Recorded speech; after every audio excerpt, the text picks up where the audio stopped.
Hey, what's up you guys? It's Dorothy and welcome back to my channel. If you're new here, thank you for stopping by. Don't forget to give this video a big thumbs up, comment down below what you want to see in the future, click that subscribe button, and turn on my post notifications. That way you lovely people get notified every single time I upload a video for whatever book we are on. In today's video, we are going to go into chapter 5 of As Good As Dead by Holly Jackson. I'm going to take this cover off when I do my videos and then put it back on, just because it is hard for me to keep the book open when I have that cover on. But yes, let's get right into chapter 5. This video may contain sensitive topics and foul language. If you do not wish to continue, please click off of the video now. You have been warned. Chapter 5. Death stared back at her. Real death, not the clean, idolized version of it. The purpling pockmarked skin of a corpse and the eerie, forever whitened imprint of a too-tight belt that must have worn as they died. It was almost funny in a way. Pip thought she scrolled down the page on her laptop. Funny in the way that if you thought about it too long, you'd get mad. You'll go mad. We all end up like this eventually, like these post-mortem images of a badly formatted webpage about body decomposition and time of death. Her arm was resting on her notebook, steadily filling up with her scribbles, underlines here and highlighted parts there, and now she added another sentence below, glancing up at the screen as she wrote, "If the body feels warm and stiff, death occurred 3 to 8 hours prior." Are those dead bodies? The voice pierced through the cushion of her noise-canceling headphones. She hadn't heard anyone come in. Pip flinched, her heart jumping to her throat. She dropped her headphones and to her neck, and the sound came rushing back in, a familiar sigh behind her. These headphones blocked almost everything out. That's why Josh kept stealing them to play FIFA, so he could noise cancel Mom. Pip lurched forward to switch to another tab, but actually none of them was any better. Pip, her mom's voice hardened. Pip spun her desk chair, overstretching her eyes to cover their guilt. Her mom was standing right behind her, one wrist cocked against her hip. Her blonde hair manic sections folded up into foil like a metal Medusa. It was highlighting day. They happened more frequently now that her roots were starting to show gray. She still had on clear latex gloves, smudges of hair dye on the fingers. Well, she prompted. Yes, those are dead bodies, Pip said. And why, dear daughter, are you looking at dead bodies at 8 a.m. on a Friday morning? Was it really 8 o'clock? Pip had been up since 5. You told me to get a hobby, she said, shrugging. Pip, her mom said sternly, although the turn of her mouth had a hint of amusement in it. It's for my new case, Pip conceded, turning back to the screen. You know that Jane Doe case I told you about? The one was found by the Hudson 9 years ago? I'm going to investigate it for the podcast while I'm at college, try to find out who she was and who killed her. I've already been lining up interviews over the next few months. This is relevant research, I swear, she said, hands up in surrender. Another season of the podcast? Pip's mom raised a concerned eyebrow. How could one eyebrow communicate so much? She'd somehow managed to fit around 3 months worth of worry and unease into that one small line of hair. Well, I've somehow got to fund the lifestyle to which I have grown accustomed. You know, expensive furniture, future liberal trials, lawyer fees, Pip said, and illegal unprescribed benzodiazepines, she thought secretly. But those weren't the real reasons, not even close. Very funny. Her mom's eyebrows relaxed. Just be careful with yourself. Take a break if you need it, and I'm always here to talk if... She reached out for Pip's shoulder, forgetting about the hair dye covered gloves until the very last second. She stalled, lingering an inch above, and maybe Pip imagined it, but she could somehow feel the warmth of her mom's hovering hand. It felt nice, like a small shield against her skin. Yeah, was all Pip could think to say. And let's keep the graphic dead bodies to a minimum, yes? She nodded at the screen. We have a 10-year-old in the house. Oh, I'm sorry, Pip said. I forgot about Josh's new ability to see through walls. My bad. Honestly, he's everywhere at the moment, her mom said, lowering her voice to a whisper, checking behind her. Don't know how he does it. He overheard me saying fuck yesterday, but I could have sworn he was on the other side of the house. Why is it purple? Huh? Pip said, taken aback until she followed her mom's eyes to the laptop screen. Oh, it's called lividity. It's what happens to blood when you die. It pulls on the... Do you really want to know? Not really, sweetie. I was feeing interest. Thought so. Her mom turned toward the door, hair foil crackling. She paused at the threshold. Josh is walking in with Sam today. Lynn will be here any minute to pick him up. How about when he's gone, I make a nice big breakfast for the two of us, she smiled hopefully. Pancakes or something? Pip's mouth felt dry, her tongue like an overgrown aberration sticking to the roof of her mouth. She used to love her mom's pancakes, thick and so syrupy they might just glue your mouth together. Right now, the thought of them made her feel a little sick, but she fixed a matching smile onto her face. That would be nice. Thanks, Mom. Perfect. Her mom's eyes crinkled, glittering as her smile stretched into them, a smile too wide. Pip's gut twisted with guilt. This was all her fault. Her family forced into a performance trying twice as hard with her because she could barely try at all. It'll be about an hour then, Pip's mom gestured to her hair, and don't expect to see your haggard mother at breakfast. Instead, there will be a newly blonded bombshell. Can't wait, Pip said, trying. I hope the bombshell's coffee is slightly less weak than my haggard mother's. Her mom rolled her eyes and wandered out of the room, muttering under her breath about Pip and her dad and their strong coffee that tastes like... Shh.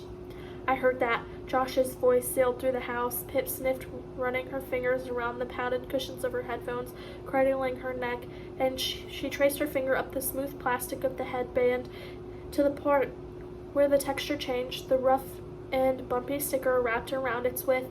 It was a Girl's Guide to Murder sticker with the logo from her podcast. Robbie had them made as a present when she released the final episode of Season 2, the hardest one to record yet. The story of what happened inside the old abandoned farmhouse, now burned to the ground, a trail of blood through the grass that they had to hose away. So sad, comments would say. Don't know why she sounds upset, said the others. She asked for this. Pip told the story, but she never really told the heart of it, that it had broken her. She pulled the headphones back over her ears and blocked out the world. No sound, only the fizzing inside her own head. She closed her eyes too and pretended there was no past, no future. It was just this absence. It was a comfort, floating there, free and untethered, but her mind was never quiet for long. And neither were the headphones. A high-pitched ping sounded in her ears. Pip flipped her phone over to check the notification. An email had come through the form on her website, the same message again. Who will look for you when you are the one who disappears? From anonymous 9876543221@gmail.com. A different email address again, but the same exact message. Pip had been getting them on and off for a few months now, along with other colorful comments from trolls. At least it was more poetic and reflective in the straight-cut rape threats. Who will look for you when you're the one who disappears? Pip stalled, her eyes lingering on the question, and at the same time she'd never thought to answer it. Who would look for her? She'd like to think Ravi would. Her parents, Cara Ward and Naomi, Connor and Jamie Reynolds, Nat Da Silva, Detective Hawkins. It was his job, after all. Maybe they would, but maybe no one should. Stop it, she told herself, blocking the way to the dark and the dangerous place. Maybe another pill might help. She glanced at the second drawer down where the pills lived beside the burner phones under the false bottom, but no, she already felt a little tired, unsteady, and they were for sleep. They were just for sleep. Besides, she had a plan. Pip, Fitz, and Bowie always had a plan, whether hastily thrown together or spun slowly and agonizingly. This had been the latter. The person, this version of her she was, it was only temporary, because she had a plan to fix herself, to get her normal life back, and she was working on it right now. The first painful task had been to look inside herself, to trace the fault lines and find the cause, the why, and when she worked it out, she realized just how obvious it had been all along. It was everything she had done this last year, all of it. The two interviewed cases that had become her life, or intertwined cases that had become her life, her meaning. And they both had been off somehow, wrong, twisted. They weren't clean, they weren't clear. There had been too much gray area, too much ambiguity, and all the meaning had become clouded and lost. Elliot Ward would sit in prison for the rest of his life, but was he an evil man, a monster? Pip didn't think so. He was the danger. He'd done a terrible thing, several terrible things, but she believed him when he said some of it was done out of love for his daughters. It wasn't all wrong and certainly wasn't all right. It was just there. drifting messily in the middle of somewhere. And Max Hastings, Pip saw no gray here at all. Max Hastings was black and white, clear-cut. He was the danger that had outgrown the shadows and now made it home behind an expensive, disarming smile. Pip clung to this belief like she would fall off the world if she didn't. Max Hastings was her cornerstone, the upturned mirror by which she defined everything, including herself, but it was meaningless, twisted, because Max had won. He would never see the inside of a prison cell. The black and white smudged back out to the gray. Becca Bell still had 15 months left of her custodial sentence. Pip wrote a letter to her after Max's trial, and Becca's scrawled reply had asked if she wanted to come visit. Pip had. She had been there 3 times now, and they spoke on the phone every Thursday at 4 p.m. Yesterday they talked about cheese for the full 20 minutes. Becca seemed to be doing okay in there, maybe even close to happy, but did she deserve to be in there at all?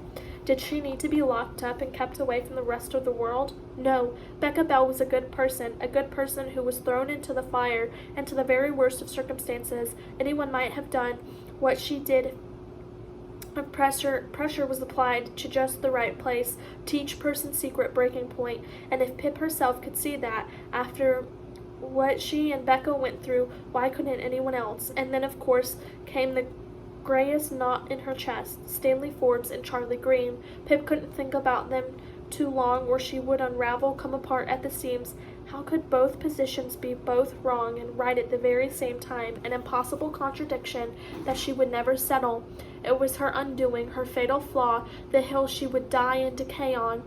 If that was the cause, all these ambiguities, these contradictions, these gray areas, that spread and engulfed all sense, how could Pip recidify that? How could she cure herself from all the after effects? There was only one way, and it was maddeningly simple. She needed a new case, and not just any case, a case built only from black and white, no gray, no twisting, straight, uncrossable lines between the good and the bad, and the right and the wrong, 2 sides and a clear path running through them for her to tread. That would do it. That would fix her, set things right, save her soul. If she believed in those sorts of things, everything could go back to normal. She could go back to normal. It had to be the right case. And here it was, an unknown woman between 20 and 25, found naked and mutilated near the Hudson River. No one looked for her when she disappeared, never claimed so, never missed.